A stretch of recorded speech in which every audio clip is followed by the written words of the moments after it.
Happy 4th of July. I hope you're doing well. Elaine Marolakos Edelson here with Astrology Mojo and Transformational Astrology.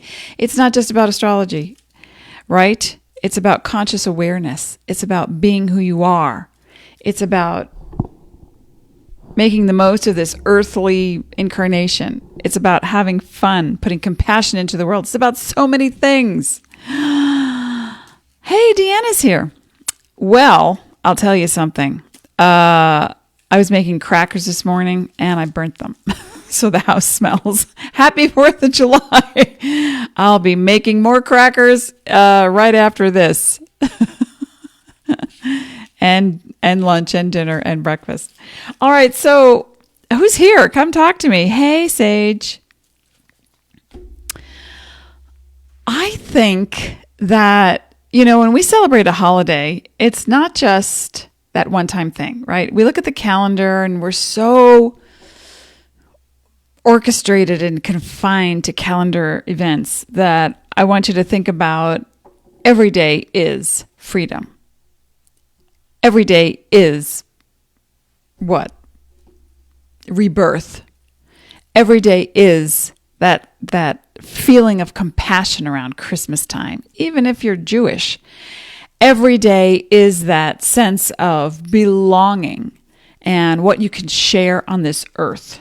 Let's do that because sometimes, I know if you work a 9-to-5 job, you look forward to those calendar events. I know. I used to. Absolutely. I was telling a friend yesterday on the phone that sometimes I don't even know what day it is. And then I say, why is there so much traffic outside? Oh, right. There's a holiday. And because I try to do my best to live my life as if this is the holiday. This is what we're doing. We're making a holiday. We're making a vacation out of our life. I'd like to live like that more and more. So today we're going to be talking about the etheric body, but in honor of freedom and the celestial events that are happening now, I just want to point out that we're still in the energy of the solar eclipse in Cancer at 10 degrees. And the upcoming lunar eclipse on July 15th is 25 degrees, I think, of Capricorn. And the intensity this month, along with the Mercury in retrograde in Leo first, and then in Cancer, all of these things indicate that you are ready to make a big time transformation. And it may not be outward, and it may not be explosive, and it may not be, a declaration. Because of these particular energies, it can be powerful on the inside and a realization, a big aha. Oh, by the way, our daughter, Aaliyah, painted that for me. That's actually a screenshot put on canvas because she did it digitally. And she did that about 5 years ago, I want to say, when she was around 15. And so I like to change up the artwork now behind me. I'm not a Buddhist, but when I was writing my second book, which is about the effects of the Buddhist and Shintoism in the 8th century. And anyway, so she painted that for me. Isn't that pretty? So I want to point out, too, that this particular week is pretty intense. We have a lot of voids in July. Moon void, of course, is when the moon is kind of homeless and it doesn't travel through a constellation. So if the moon's in Gemini, and then a day later, there may be a few minutes, a few hours, or a full 24 to 30 hours where the moon is hanging out in between constellations. It is called, astronomically, it is called a moon void, of course. Now, spiritually speaking, during a moon void, of course, it is meant for rejuvenation, relaxation, meditation, and fun and play. And you never want to throw anything out when the moon is void because you're not focused on business or the physical world. And we're going to talk about the different worlds as they represent in your aura. today. So, but first, please do make a note of this, all right? And I'm looking at my Jim Maynard astrological calendar. La, la, la, looking for the cover. Do, do, do, do. Can you see that? All right, I use a date book, Jim Maynard's astrological calendar. It comes out every November, and I rush to go get it at the crystal store in town because it's awesome. And when there's a moon void, inside of 2 eclipses and 1 retrograde, be kind to yourself, especially when technology goes awry, because it will, or when things just don't work the way you want them to. Hey, Pamela cousin, happy 4th. All right, so if you are thinking of signing contracts, being practical, making business declarations, having first-time meetings with a potential client, a business associate, you're ordering something online, these are the dates to really shy from that, because when the moon is void spiritually, we are looking at a more ethereal energy. So it's not grounded and practical. And that would be Wednesday the 3rd, yesterday. That would be Friday the 5th of July, Sunday the 7th of July, and then Tuesday the 9th of July. It's almost like every odd day. 3, 5, 7, 9, 11, 13, through the night of the 13th through the 14th, and then again on the 16th, which, that is the lunar eclipse energy. So on the 16th, 24 degrees Capricorn, this is going to be, with a moon void, this is going to be a very powerful, and again on the 18th. Oh my gosh, there's so many voids this month. So during those time frames, it's going to be really key that you not overreact. Nice deep breaths. And because things are going to push your buttons. But remember, the things in life did not install those buttons. You did. You did by way of proclamation, by way of perception, by way of stubbornness or tunnel vision or past experience or karma or whatever else you want to adhere to your reasoning. That on the days that I just mentioned, 3, 5, 7, 9, 11, end of the 13th into the 14th, and then again the 16th and 17th, it's going to be a very highly charged time. And we talked about this in the last one, that there's a lot of extremes, and opposites in astrology represent extremes. Now, if you're new to me, I just want to reiterate that the planets don't make you do anything. Nope. That we live in a cooperation with the cosmos, so that when the planets are doing something and make a move, you feel it. How is it otherwise? We feel every single energy on this earth. We don't acknowledge it. We don't realize it sometimes, but that's what it is. And then when you make a move, the planets reflect that by way of aspects and angles in astrology. So that when you are having an experience, let's say you're, who do we have here? Well, we have a Taurus, we have a Cancer, we have another Cancer, we have a Gemini. Sage, I'm sorry, sweetie, I don't remember your birthday. And then we have an Aquarian. So let's just say, and we have a Scorpio rising, we have a Taurus rising, we have a Capricorn rising, and I don't remember Nikki's rising. But the rising sign is who you project into the world and what you're experiencing on an earthly kind of situation. But I want you to think about this, that during these we have a Libra.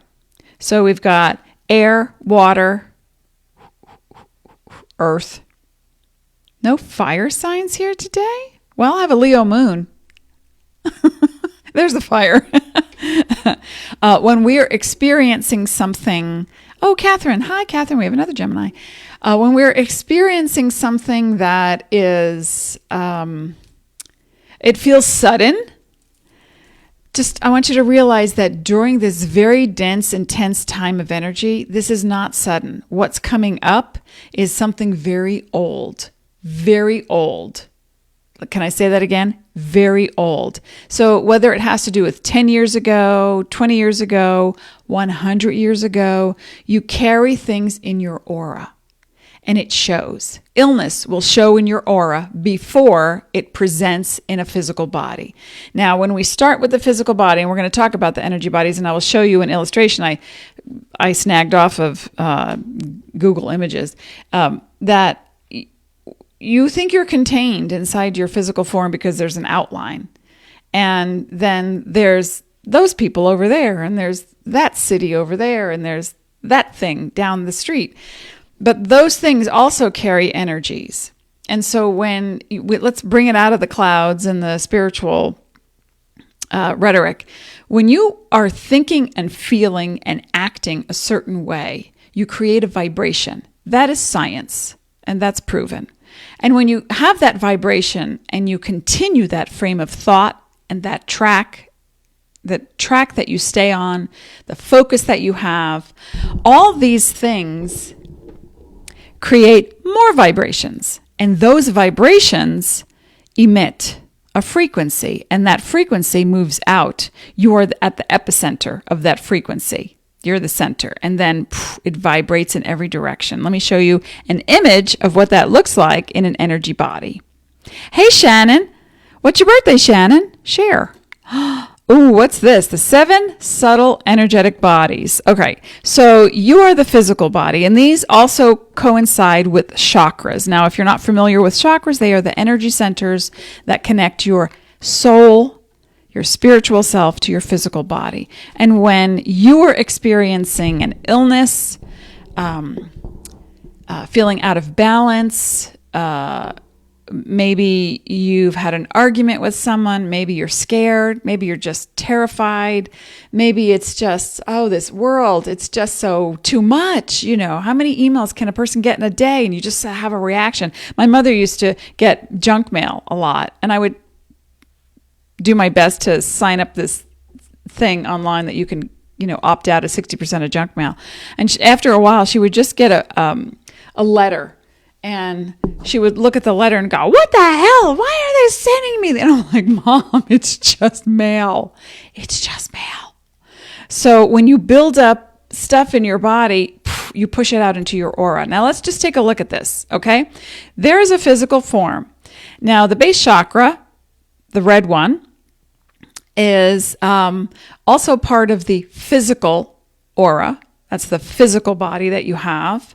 And that's the physical plane. You experience what you experience, and the physical plane is, I'm going to make this a little smaller because it's a little big. Okay. So what you experience on the physical plane is everyday stuff. Somebody gives you a hug, you trip on the carpet, you drink something, you think something, you act on something. That's your physical form. But the energy inside that body is amassing. And the more energy that amasses in a negative, from a neutral to negative place, neutral to negative, however you want to see neutral to negative, you start to accumulate density. And that density becomes mass. And that mass becomes a feeling, an emotion, an illness, or an actual physical ailment. Congestion, tumors, asthma, that physical stuff that gets grounded in the intensity, and it shows in the aura. Now, I showed you this. If you haven't seen it, this was me many years ago working at a Whole Life Expo after actually 2 days of readings. I went to test out an aura photography machine to see if it was true and working, because I knew what my aura looked like. And this was me. Oopsie. I have to move that now.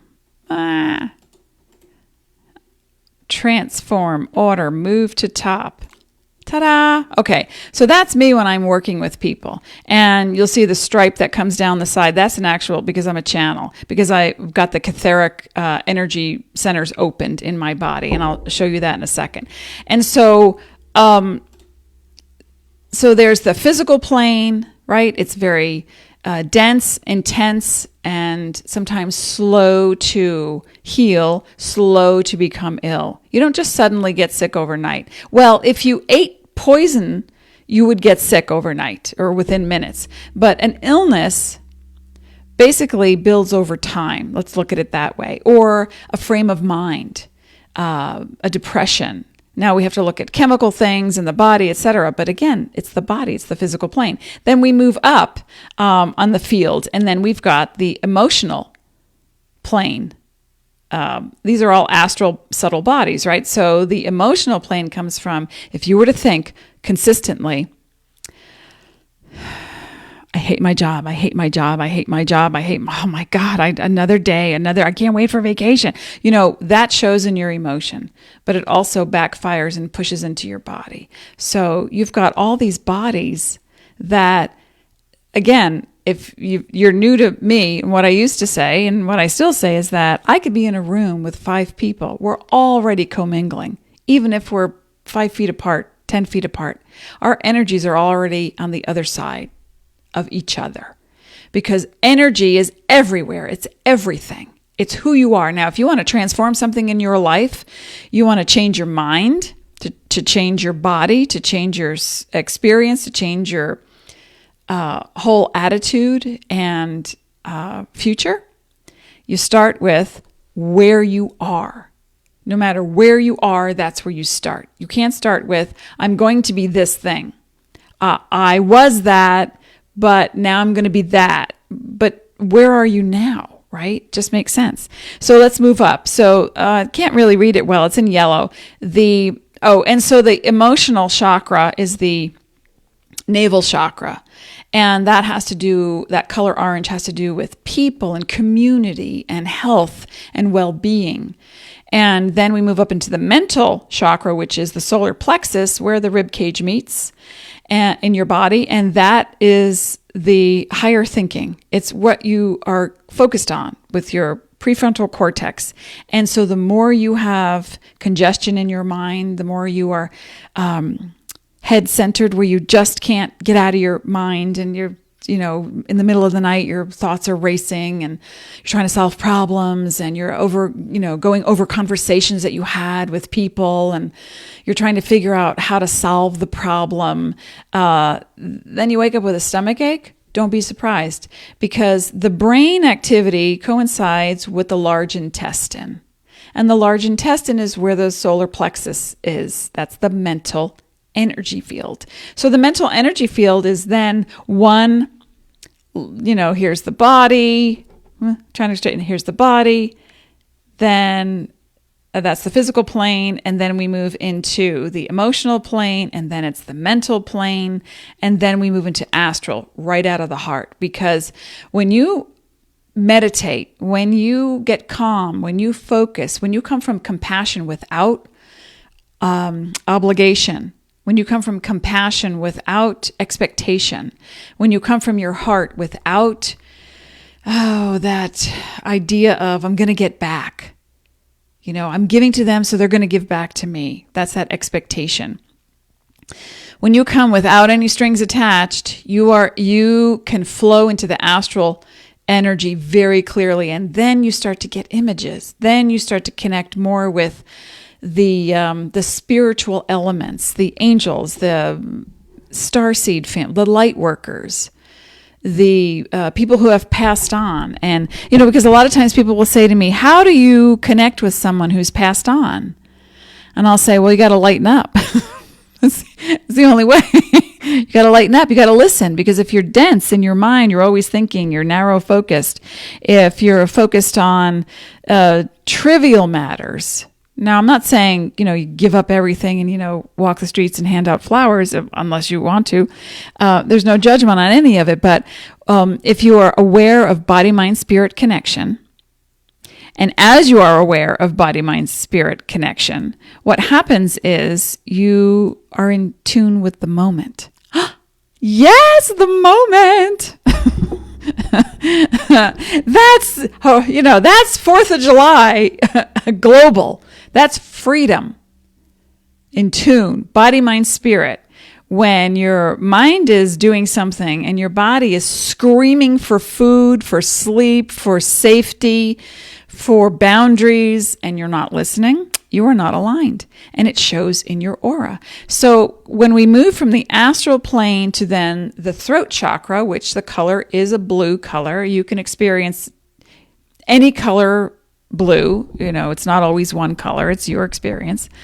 And the astral color is actually green and pink, any version of those two colors. I don't know why it's black. I tried to find a chart that was close, but I couldn't get it all in one, and I didn't have the time to make it, so I found this. So where the base chakra is red, navel chakra is orangish, and then the yellow is the center of the thought process, and that is the solar plexus.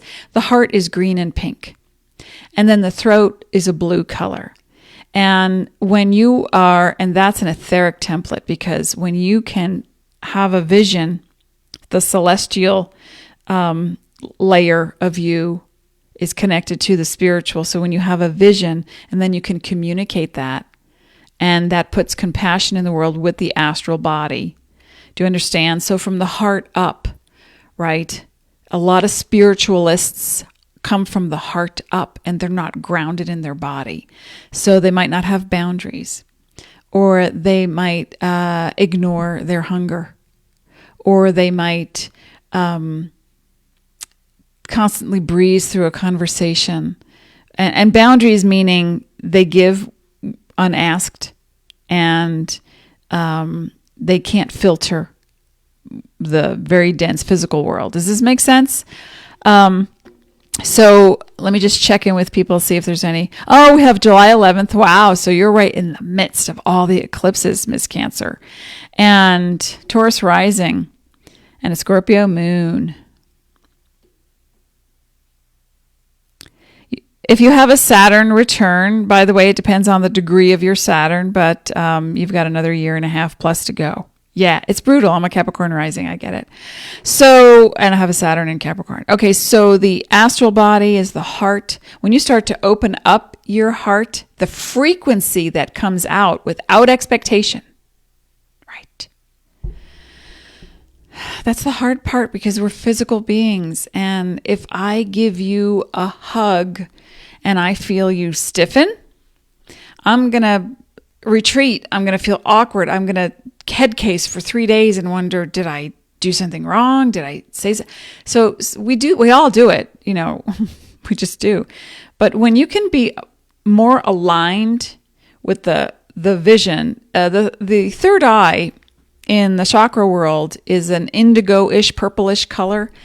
And it is associated also with seeing from the universal eye, seeing beyond the boundaries, seeing beyond the limitations that we perceive that dictate our lives.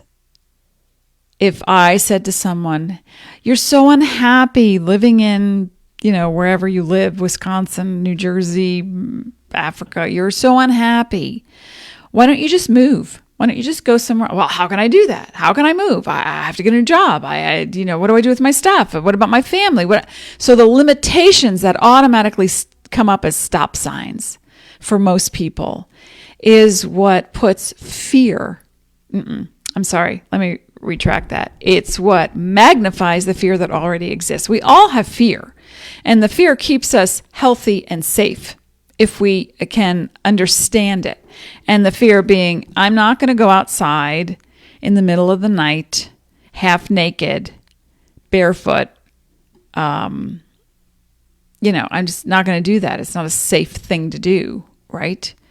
I'm not going to walk through a war zone, taking pictures and smiling, going, oh, wow, these burnt out buildings must have been beautiful once. It's like, we have to do what's safe, right? And smart. Now, once we move from the very physical, grounded on the earth, the etheric body, you see, wrong way, etheric body, you see, lower chakra, that's the I love myself. That's the I take care of myself. That means all parts of me, not just my mind, not just my aching heart, but my hungry body. What are you hungry for? Ask any part of you What are you hungry for? And it will give you a different answer. So you need to have those answers for yourself. And that means if your body's hungry, eat. If your heart is aching and it's hungry for something, then why not fulfill it with self-love and compassion first, and then go seek a community? Because when you resonate this frequency that I was talking about on every level, and you move from the physical to the emotional to the mental to the astral, etheric, and then the celestial, and then you move to the etheric, you're a channel. Then you're in my world. And it was so hard for me to be grounded and have boundaries and eat.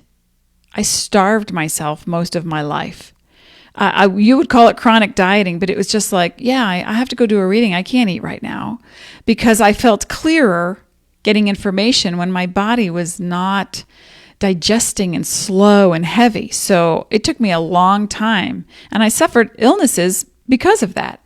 And so, it's important that when you look at what you can do for yourself, what you can do for this planet, is vibrate a frequency that means healing. For yourself first. It has to be first. And a lot of people think, oh no, but that's selfish. I should give to them first. Okay, so you're in a boat and the boat capsizes and you're with your lover and your child. Who do you save first? Who? I'm asking the question. I'm going to take a drink. You're in a boat. It capsizes. You're with your lover and your child. Who do you save first and why? That's the question. What's the answer?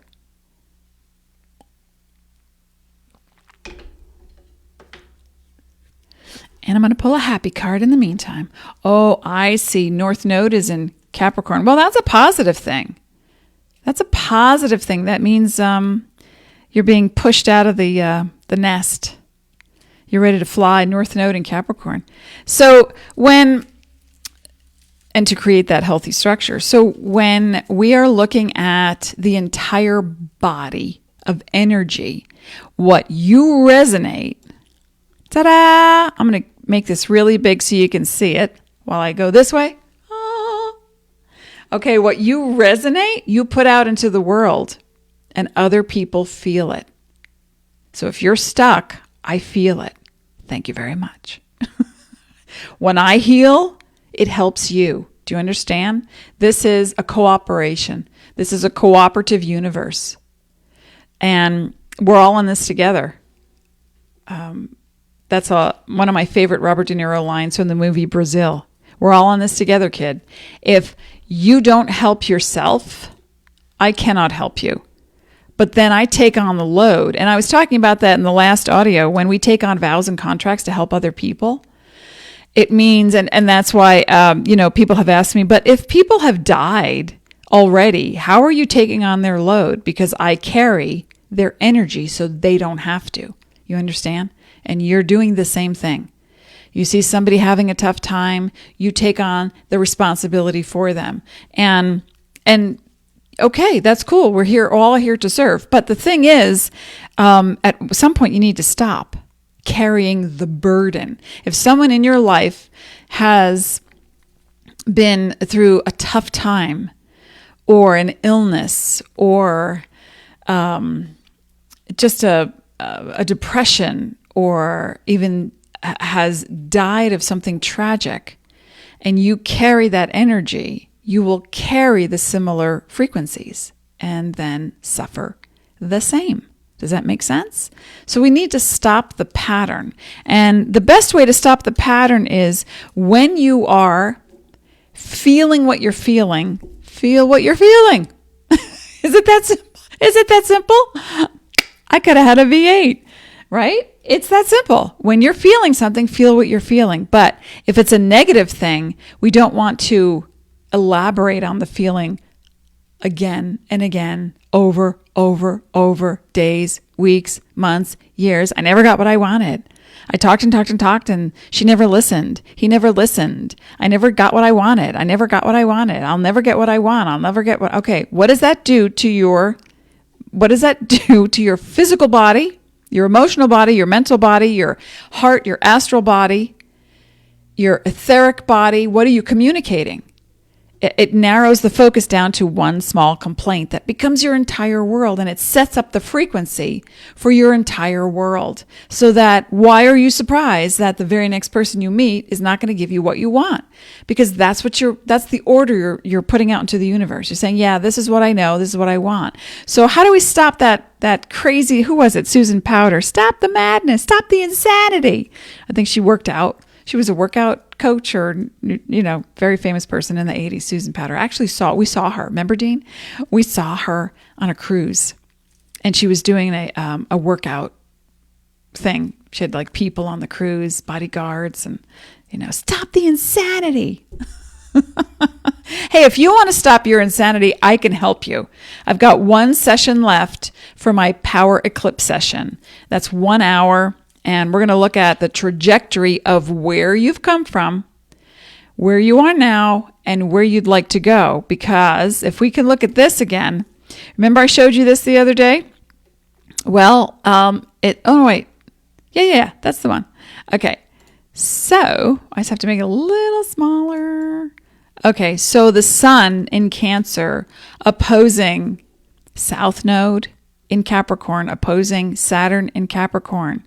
And by the 15th, it will be opposing the moon lunar eclipse in Capricorn.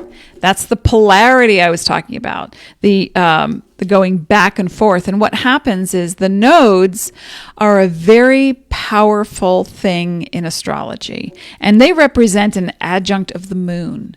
So the South Node is moving away from, in this lifetime, whatever your South Node is in, the nodes are always opposite in a person's chart. So when the South Node is in a particular sign and a particular house, what it represents for you is you are leaving that energy behind from experience after lifetime after lifetime and lifetime's not just on this earth. I'm talking collective. And then we move across to the North Node, and that is what you're moving toward. That's what you're moving toward. And so right now, collectively, what I was going to start saying before was, as we are in this, Cancer nurturing women, police action, finances, food, feeling, flow, and then Capricorn, structure, industries, the old guard, authority figures, taking back your power. I saw in the news, Planned Parenthood. There's a lot of issues around Planned Parenthood right now, right? You know what else I saw? This is really fascinating. A woman named Deborah Sampson, who was born December 17th, go Sagittarius, 1760 in Plimpton, Massachusetts. By the time she was 10, her father had died, and her mother had so many kids, she had to get rid of them in a kind way. So she became an indentured servant to a house. And for 8 years, she worked in that house. And then when she left, she had a change of life and said, you know what? I need to do something. And so she enlisted in the army by dressing as a man. And she got shot. And instead of going into the tent to get operated on, she went to the woods and took a penknife and dug the bullets out. This woman wanted to show that she, as a woman, could contribute in more ways than they were allowed to at the time. Right? So isn't that fantastic? I mean, there's a whole thing on her. I might even write about her in my historical fiction series. But anyway, she was the great-granddaughter of Miles Standish. And then eventually she got found out and got married and had a bunch of kids. But power. Be empowered. Empower yourself. Does this make sense? I'm going to pull a happy card for everybody. Shannon says, save myself so I can save my child. That's right. You save yourself first, always. It's not selfish in a negative way. And yes, if you do not save yourself, Rhonda says, if you do not save yourself, you cannot save anyone else. That's right. So, but it doesn't mean to go to the extreme, where I know a lot of spiritual people who go to the extreme with that, and they or have gone to the extremes with that. It's like, no, I can't be with my children right now. I have to go on the road and tour and speak and do these things because it's, so that's a personal choice. And a lot of times people get lambasted for being public figures in the spiritual world, and yet they have trouble at home. Well, we all have a road to walk, don't we? And this is what I like to say over and over and over and over again. Please adopt this on some level. I was you yesterday. I am you today, or I will be you tomorrow. So let's have a little bit more compassion, because you may have learned a lesson that your neighbor across the street or your friend or your lover or your child or your parent has not even encountered yet. So let's be kind teachers to one another. Let's do. And then we can have a cup of tea. This is Lady Mary's tea from Downton Abbey. Thank you. And it's so delicious. All right, so. Okay, I'm going to pull a happy card. Now I'm going to ask from all my bodies. My body, your body. Isn't there like a dance song that goes like that? Anyway, all my bodies, my astral, etheric, my nose is itching. All my bodies, my physical body's going, my nose is itching, scratch. Okay. Happy cards. On being present, on opening up a channel to all your bodies so that you can literally clear out the toxins from your physical form and the gray areas from all your energy matter and your thought processes. And what is the best way right now? What is that best way? To be as present as possible. Absolutely. And then, oopsie, these cards just fell out. They literally just fell out of my hands. So, pay attention, number one. Pay attention. Pay attention to the moment, number one. The second one, pay attention to your mind. What's your mind doing? What's your mind doing? Only you know. And then what happens? Oh my gosh, this is exciting. Oneness. Yay. And doesn't that look like 4th of July right there? 4th of July. Happy freedom. So if you can, do your best to pay attention to body, mind, spirit, to be as present as possible in the moment. What happens to your mind? Some things are just passé. You ready to let those things go? It's up to you. If you don't, nothing changes. Nothing changes.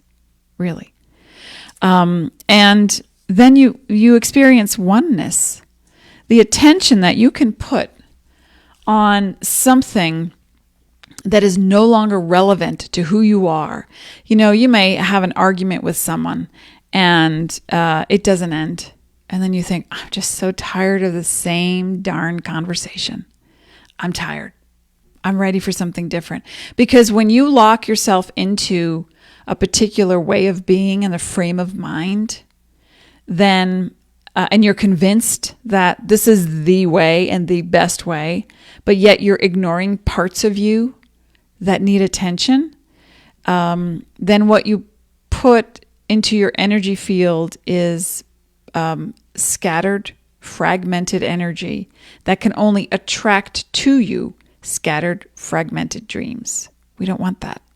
So focus a little bit, 2 minutes, an hour, 1 minute every 20 minutes, just I'm present. How do I feel? What am I thinking? What do I need? What does my body need? Maybe I'm hungry. Maybe I'm thirsty. Maybe I need a rest. Maybe I need a break from the computer. Maybe I've been answering so many emails, my fingers are cramping. Let me just stretch them out. Let me go for a walk around the block. Let me eat something nurturing. Let me love who I am. And that's almost redundant because you are love. You are pure conscious love. So how do you love who you are? You be present. Is that good English? I don't know. Just become present. By being still. Hey, Peter, I got the family on board now. So the more you can, and I will say this again, the more you can pay attention to what you need in the moment, body, mind, spirit, without the judgment.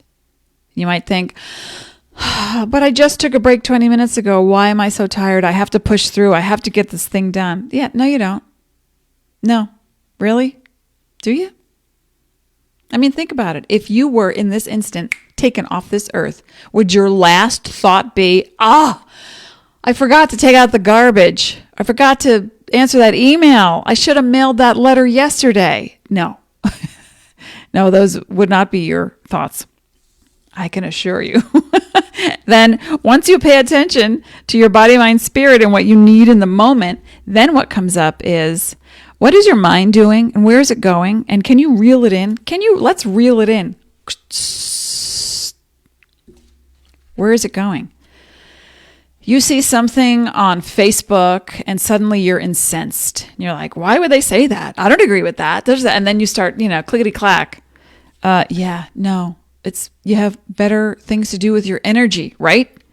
And then once you align body, mind, spirit, what happens? Oneness, fireworks, your freedom.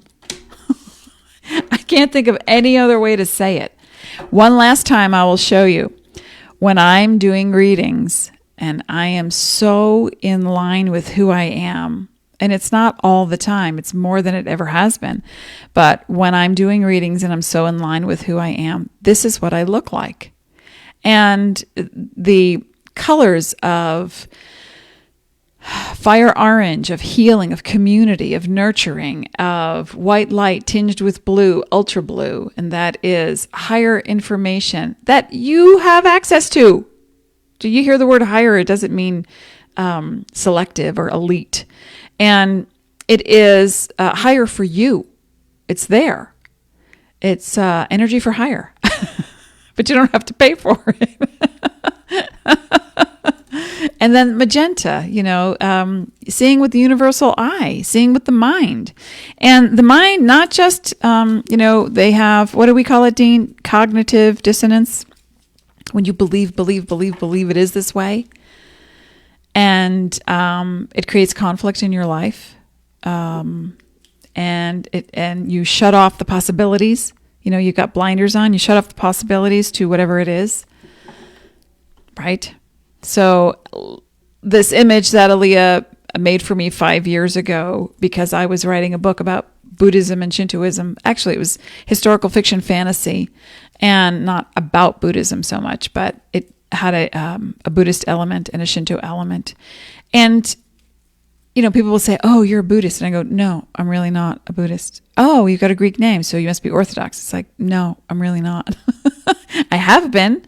And whenever I take something wonderful from anything I experience and put it into my body, and then it becomes part of my aura. And so that I will attract different types of people to me because they are magnetized to that energy. Make sense? And so you can do the same thing. Would you like to have more of something in your life? It's okay to have it, right? But when you start saying things to yourself like, oh, you got to work really, really hard to get it. Well, maybe in the beginning, if you're starting something new and you're not used to it or the process of something, it can feel hard. But to continue that throughout time and say, life's really hard, man. You got to pay your dues. You got, that kind of attitude will keep you limited. And because you did pay your dues doesn't mean that continues in the future. Because maybe you're done. Right? Don't you want to be done paying dues and sacrificing and feeling burdened and overwhelmed and negative and cynical? And, that is scary because that limits you from this potentially expansive being into this very small little mind that says, I'm done. I got nothing else. I got nothing. I got guts. Did I just let my East Coast show? Ha ha. Yes, cognitive dissonance. When a belief you hold has contradictory tenets, yet you will rationalize the belief you hold on to. If I eat that chocolate cake, it's got all the great ingredients. It's got dark chocolate. That's a really good polyphenol. It's got eggs. It's got protein. It's got sugar. And your body does need glucose, really, does it? To some degree, but not sugar. So it's when you convince yourself of something that's true when it's just true for you because you want it to be true. Now, I want total compassion from every single person. I don't think that's unreasonable. It doesn't mean you won't feel other things, but yet let's be kind to one another, shall we? Let's think about, in this country alone, the privileges that we have that do not exist in most places. You have so much. You already have so much. So in closing now, go have a happy time if you're living in the U.S. Happy 4th of July. And I want you to think about that anytime a negative situation crops up, a feeling, an emotion, a thought that creates a judgment, go ahead and think it for maybe, a minute tops. It's already out there. Can't cancel it. It's already there. But what you can do is inhale deeply and then exhale. And that's a brand new moment. What do you want to do with that? It's up to you. Attention, mind, oneness. Fireworks, freedom, be sparkly. I will be back. When will I be back? Let's see. I will be back on Tuesday, July 9th in the morning, 10 a.m. Pacific time. I hope you join me. Be well and be present.